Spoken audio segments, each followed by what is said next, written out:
بسم اللہ الرحمن الرحیم۔ تم کس طرح کے آدمی ہو؟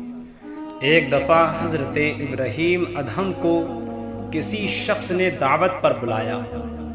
اس شخص کے اصرار پر آپ وقت مقررہ پر دعوت میں تشریف لے گئے۔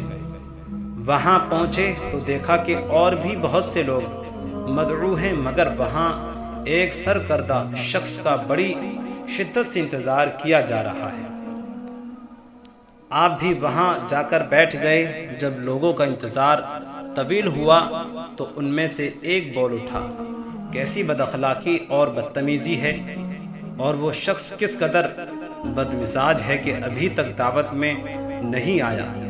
ایک ہم ہیں کہ کافی دیر سے انتظار کر رہے ہیں۔ کیا ہم انسان نہیں ہیں؟ کیا وہ شخص اپنے آپ کو کوئی اور ہی مخلوق سمجھتا ہے؟ کیا اسے دعوت کے آداب نہیں آتے؟ دوسرے لوگ بھی اسی طرح کی باتیں کرنے لگے اور ایک ہنگامہ سا کھڑا ہو گیا۔ حضرت ابراہیم ادہم نے جب یہ صورتحال دیکھی تو آپ نے لوگوں سے مخاطب ہو کر فرمایا، اے میرے پیارے بھائیوں، خدا تمہارا بھلا کرے۔ تم کس طرح کے آدمی ہو کہ تم نے پہلے ہی گوشت کھانا شروع کر دیا ہے؟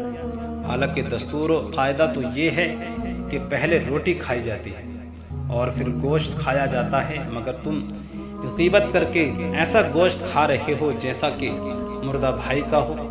تمہیں چاہیے کہ صبر سے کام لو اور غیبت کر کے گناہ کا ارتکاب نہ کرو۔ لوگوں نے حضرت ابراہیم ادہم کی یہ بات سنی تو وہ سخت شرمندہ ہوئے اور انہوں نے توبہ کی اور وہ آئندہ کبھی کسی کی غیبت نہیں کریں گے۔